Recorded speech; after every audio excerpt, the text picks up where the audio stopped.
الحمد لله وكفى وسلام على عباده الذين اصطفى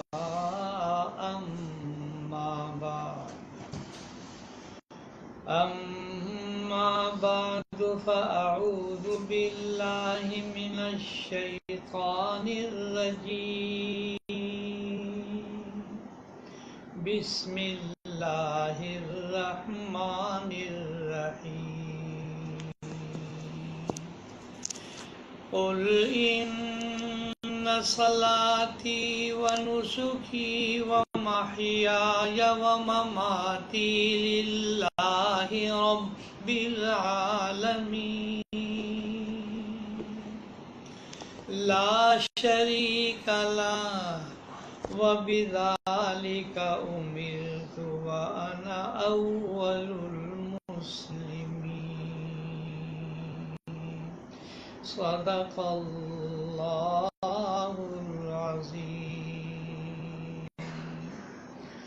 اللهم صل على سيدنا ومولانا محمد وعلى آل سيدنا ومولانا محمد وبارك وسلم رب اشرح لي صدري ويسر لي أمري واحلل عقدة من لساني يفقهوا قولي حضرات محترم، آج میں سب سے پہلے میرے انتہائی واجب الاحترام شفیق اجمل صاحب درسقرآن.com میں اپنی حاضری کو سعادت سمجھتا ہوں۔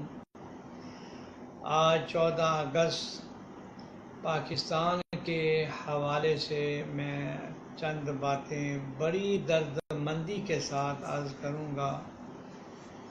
آج اللہ کے فضل و کرم سے کم و بیش یہ 70 سالہ تقریب 14 اگست کی منائی جا رہی ہے۔ اس پاکستان کے بنانے میں تمام مسالک کے علماء عوام نے جس انداز میں قربانیاں دی، محنتیں کی، کوشش کی، وہ تاریخ کا ایک بہت بڑا حصہ ہے، بہت بڑا حصہ ہے۔ اللہ جل شانہ نے یہ پاکستان کی ایک عظیم نعمت ہمیں عطا فرمائی ہے۔ ساری عمر اگر ہم سجدے میں پڑھ کر اللہ کا شکر ادا کرتے رہیں تو ہم اللہ کا شکر ادا نہیں کر سکتے۔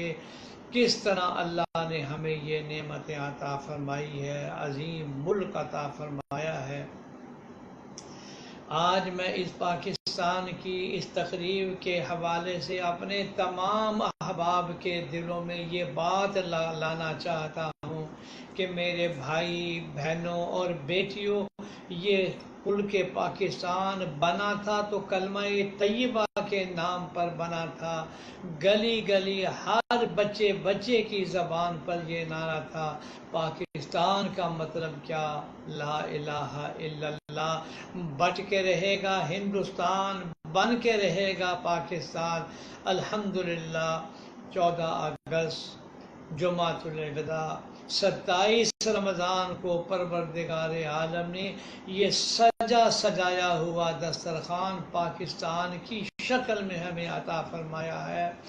آج میں درسقرآن.com کے حوالے سے اپنے تمام مسلمان بھائی بہنوں سے یہ عرض کروں گا کہ یہ جو قربانیاں دی گئی تھیں، یہ قربانیاں ایک زمین کا ٹکڑا حاصل کرنے کے لیے نہیں دی گئی تھی۔ میں نے کم و بیش 10 11 12 تقاریر قائد اعظم محمد علی جناح رحمت اللہ علیہ کی پڑھی ہیں۔ ان تمام تقاریر کے اندر قائد اعظم رحمت اللہ علیہ نے بڑے واضح 2 ٹوک الفاظ کے اندر ذکر کیا ہے، ہم ایک ایسی ریاست پاکستان کی شکل میں چاہتے ہیں جہاں اسلامی سلطنت قائم ہو، جہاں قرآن کا قانون نافذ کیا جائے، جہاں دین و شریعت کے مطابق آزادی کے ساتھ ہم کام کر سکیں۔ پروردگار عالم نے ہمیں یہ نعمت عطا فرمائی۔ آج میں تاریخ کی ایک بات دہرانا چاہتا ہوں اور آپ کو سنانا چاہتا ہوں۔ حضرت تھانوی رحمۃ اللہ علیہ کے بھتیجے مولانا شبیر علی وہ اپنا واقعہ خود بیان کرتے ہیں۔ میں کہ حضرت تھانوی رحمۃ اللہ علیہ کا ایک خط لے کر قائد اعظم محمد علی جناح کی خدمت میں دہلی پہنچا۔ رات کے تقریباً 12 بجے ہوئے تھے، تو جب میں وہاں پہنچا کمرے میں تو فرمانے لگے میں نے دیکھا کہ وہ سجدے میں رو رو کے پاکستان کے لیے دعائیں کر رہے ہیں۔ اور حضرت تھانوی رحمۃ اللہ علیہ نے کئی خواب بیان فرمائے، ان میں ایک خواب یہ بھی تھا کہ میں نے قائد اعظم محمد علی جناح کو علماء کے لباس میں دیکھا ہے، اور پھر جناب رسول اللہ صلی اللہ علیہ وسلم کی جتنی توجہ اور فیضان تھا اس پاکستان کے لیے وہ تاریخ کا حصہ ہے، تاریخ میں وہ باتیں موجود ہیں۔ میں صرف اتنی بات آج عرض کرنا چاہتا ہوں، یہ ہمارا پیارا ملک پاکستان جس دباؤ میں، بلاؤں میں، مصیبتوں میں پھنسا ہوا ہے، دہشت گرد کس انداز میں اس ملک کے پاکستان کو ٹکڑے ٹکڑے کرنا چاہتے ہیں، کس انداز میں حملے ہو رہے ہیں، یہ کوٹے کا حملہ ہو، پشاور کا حملہ ہو، اور ملک میں جہاں جہاں بھی دہشت گردی ہو رہی ہے، یہ سارے کے سارے اس پیارے ملک کے پاکستان کے دشمن ہیں، اس کو ٹکڑے ٹکڑے کرنا چاہتے ہیں۔ اللہ جی ہم آپ کی بارگاہ میں درخواست کرتے ہیں، جو اس ملک کا دشمن ہے یا اللہ تو اس کو تباہ و برباد فرما، جو عدو باغ ہو برباد ہو، کوئی ہو گلچی ہو یا سیاد ہو، یا اللہ اس پیارے ملک کے اندر اسلام کا قانون نافذ فرما، کلمہ طیبہ کا قانون نافذ فرما۔ میں یہاں یہ بات بھی عرض کرنا چاہتا ہوں، ان شہداء کی قربانیوں کے لیے وسط قلب سے ہم سب دعا گو ہیں، اور آج بھی جامعہ اشرفیہ میں دعا کا اہتمام کیا گیا ہے۔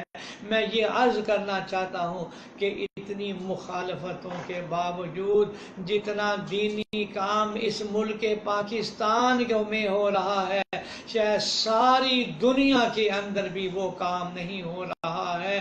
گزشتہ ایک سال میں تقریباً 70,000 حفاظ ہمارے وفاق المدارس العربیہ سے بچے اور بچیوں نے قرآن کریم حفظ کیا ہے، اور بقیہ جو اور وفاق ہے وہ اس کے علاوہ ہے، یہ سارا صدقہ ہے ان قربانیوں کا جنہوں نے کلمہ طیبہ کے نام پر قربانیاں دی ہیں۔ اور الحمدللہ اس ملک پاکستان کے اندر دین کا، قرآن کا، حدیث کا، مدارس کا وہ جال پھیلا ہوا ہے کہ شاید ساری دنیا کے اندر اس کی مثال نہ مل سکے۔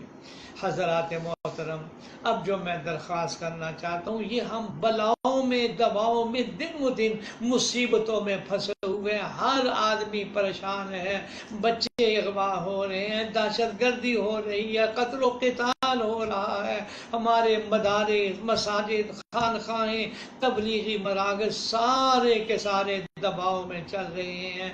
میں آج اس تقریب کے حوالے سے آپ تمام لوگوں کے دلوں پر اللہ کا واسطہ دے کر یہ درخواست کرنا چاہتا ہوں کہ اللہ کے لیے حق جل شانہ کی ناراضگی سے ہم اپنے آپ کو بچا لیں۔ مجھے کچھ عرصہ پہلے مدینہ منورہ سے ایک بزرگ آئے اور کہنے لگے خواب میں جناب رسول اللہ صلی اللہ علیہ وسلم کی زیارت ہوئی، پاکستان کے حالات پر آپ کے آنکھوں سے آنسو جاری ہیں، اور آپ صلی اللہ علیہ وسلم نے خواب میں اس بزرگ سے یہ فرمایا کہ پاکستان کے لوگوں کو میرا یہ پیغام دے دو کہ گھر گھر اللہ اور اس کے رسول کی مخالفت کی جا رہی ہے، تو جب اللہ اور رسول کی مخالفت کی جائے گی تو پھر یہ عذاب نہیں آئیں گے تو پھر کیا ہوگا؟ ایک شاعر نے عجیب شعر کہا تھا، جب میں کہتا ہوں کہ اے اللہ میرا حال دیکھ، حکم ہوتا ہے کہ اپنا نامہ اعمال دیکھ، ہم اپنا نامہ اعمال دیکھیں۔ آج میں آپ حضرات کو درد مندی سے عرض کرتا ہوں، ذرا تھوڑا سا تو چیک کریں، حساب لگائیں، ہمارے گھر کے بچے، ہماری بچیاں اور ہم خود کس قدر نماز کا اہتمام کرتے ہیں۔ اگر ذرا سی آپ گنتی کریں کہ نمازی کتنے ہیں، بے نمازی کتنے ہیں، نتیجہ فوراً سامنے آ جائے گا۔ میں انتہائی دکھ سے کہتا ہوں، آج ہمارا بچہ اور بچی سکول میں نہ جائے، گھر میں کوحرام مچ جاتا ہے، لیکن نماز نہ پڑھے تو کوئی کسی قسم کی گھبراہٹ نہیں ہوتی ہے۔ تو حضرت صلی اللہ علیہ وسلم نے شکایت کی اور سب سے بڑا گلہ یہ کیا خواب کے اندر کہ ہمارے گھروں کے بچے اور بچیاں سجدہ نہیں دے رہے، رب العالمین کی رحمت ہمارے دروازے سے آ کے باہر چلی جا رہی ہے۔ یہ ملک پاکستان خالص اسلامی سلطنت کے لیے بنایا گیا، تاریخ گواہ ہے، اس کا کوئی انکار نہیں کر سکتا ہے۔ اب ہماری کوتاہیاں ہیں، ہماری غفلتیں ہیں۔ میں اپنے حکمرانوں سے بھی، عوام سے بھی، سب سے یہ درخواست کرتا ہوں کہ اللہ کے لیے جو وعدہ ہم نے کیا تھا پاکستان کے بناتے وقت کہ پاکستان کا مطلب کیا، لا الہ الا اللہ محمد الرسول اللہ صلی اللہ علیہ وسلم۔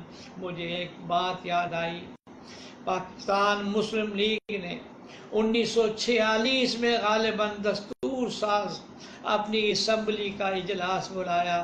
قائد اعظم محمد علی جناح نے وہاں کہا کہ فیصلہ کر لو، ہندو، سکھ، انگریز یہ سارے کے سارے پاکستان کے مخالف ہو گئے، آج فیصلہ کر لو کہ ہم نے پاکستان کس لیے بنانا ہے۔ تو تاریخ میں ہے اس آیت کا انتخاب کیا گیا کہ یہ آیت قرآنی ہماری ماٹو بن جائے گی، یہ آیت قرآنی مسلم لیگ کے لیٹر پیڈ کے اوپر لکھی جائے گی، یہ تاریخ کا حصہ ہے۔ وہ آیت جس کا انتخاب کیا گیا تھا، جو پاکستان مسلم لیگ کے لیٹر پیڈ کے اوپر یہ لکھی ہوئی تھی آیت، وہ یہی آیت تھی جو میں نے تلاوت کی۔ اعوذ باللہ من الشیطان الرجیم، قل ان صلاتی و نسکی و محیای و مماتی للہ رب العالمین۔ اللہ جی ہمارا اٹھنا، بیٹھنا، چلنا پھرنا، نماز قربانیاں میرے اللہ صرف اور صرف آپ کے لیے ہے۔ پھر حضرت تھانوی رحمت اللہ علیہ پر اللہ کی انگنت رحمتیں نازل ہوں۔ تاریخ کی عجیب بات سناتا ہوں، 1928 کی بات ہے، مولانا عبد الماجد دریابادی رحمت اللہ علیہ نے کہا میں تھانہ بھون میں تھا تو حضرت تھانوی رحمت اللہ علیہ نے فرمایا جی یہ چاہتا ہے مسلمانوں کو اللہ ایک ایسا خطہ زمین کا عطا فرما دے، وہاں آزادی تھے، اسلامی قانون پر عمل ہو، شرعی عدالتیں قائم ہو، نظام زکوٰۃ نافذ ہو۔ یہ 1928 میں حضرت تھانوی رحمت اللہ علیہ نے فرمایا، اور 2 سال بعد محسن پاکستان ڈاکٹر اقبال رحمت اللہ علیہ نے بھی پھر اسی کا اعادہ کیا۔ یہ پاکستان فیضان ہے ان بزرگوں کی ارواح کا، اور قائد اعظم محمد علی جناح جنہوں نے اپنی ساری سہولتیں قربان کر کے اس پاکستان کے لیے جو محنت اور کوشش کی ہے، میرے دوستو بزرگوں وہ آپ کے سامنے ہے۔ میں یاد کراؤں گا اس وقت وہ قرارداد مقاصد جو 23 مارچ 1940 کو اسی لاہور میں مینار پاکستان کے اندر جو پاس کی گئی ہے، اس کی بھی ایک ایک سطر پر لیجئے، اسلام کی دعوت اس میں مل جائے گی۔ اور آخری بات میں یہ عرض کروں گا، 1951 میں تمام مسالک کے علماء نے سید سلیمان ندوی رحمت اللہ علیہ کی زیر صدارت مولانا احتشام اللہ تھانوی رحمت اللہ علیہ نے تمام مسالک کے بزرگوں کو وہاں اکٹھا کیا، تو 31 علماء 22 نکات پر وہاں اتفاق ہوا۔ جامعہ اشرفیہ سے میرے ابا جی بانی ہے جامعہ اشرفیہ، حضرت مفتی محمد حسن رحمت اللہ علیہ بھی تھے، حضرت مولانا رسول خان صاحب بھی جامعہ اشرفیہ میں تھے، مولانا ادریس کاندروی رحمت اللہ علیہ بھی جامعہ اشرفیہ میں تھے، اور تمام مسالک کے علماء نے دستخط کر کے حکومت کے حوالے کیا۔ ہمارے سارے اختلاف اپنی جگہ پر ہیں، ہم اس آئین پر ان 22 نکات پر دستخط کرتے ہیں، اب اس پر اسلامی حکومت قائم کی جائے۔ میں اس بابرکت موقع پر درسقرآن.com کے حوالے سے دعوت دیتا ہوں کہ خدا را وہ 22 نکات نکالے جائیں، وہ قرارداد مقاصد نکالی جائے، اور اس ملک پاکستان کی بنیاد جس کلمہ طیبہ پر رکھی گئی ہے اس پر عمل کرنے کے لیے بھرپور کوشش کی جائے۔ الحمدللہ الحمدللہ، میں بطور شکرانے کے یہ کہتا ہوں کہ الحمدللہ ہمارے اس ملک پاکستان کے آئین کا یہ حصہ ہے کہ کوئی قانون بھی قرآن و سنت کے خلاف نہیں بنے گا۔ الحمدللہ یہ واحد اسلامی ایٹمی قوت ہے۔ اللہ جل شانہ اس کی حفاظت فرمائے، ہمارے ایک ایک بچے اور بچوں کے دل میں اس کی عظمت بٹھائے، اس کے ایک ایک انچ کی حفاظت ہمارے ایمان کا حصہ ہے۔ ہماری افواج، ہماری عساکر، ہماری حکومت، ہمارے عوام، ہمارے ممبران، ہمارے علماء، ہم سب کے فرائض میں یہ داخل ہے کہ ہم سب مل جل کر اس ملک پاکستان کی حفاظت کریں، اسلام کا قانون نافذ کرنے کے لیے صحیح اور کوشش کریں۔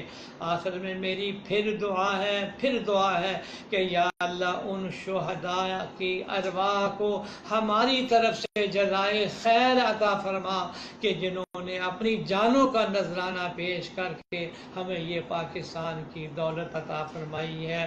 اب وہ نعرہ میں مارتا ہوں، آپ تمام حضرات بھی اس نعرے میں شامل ہوں۔ پاکستان کا مطلب کیا؟ لا الہ الا اللہ۔ پاکستان کا مطلب کیا؟ لا الہ الا اللہ، لا الہ الا اللہ محمد الرسول اللہ۔ السلام علیکم ورحمۃ اللہ وبرکاتہ۔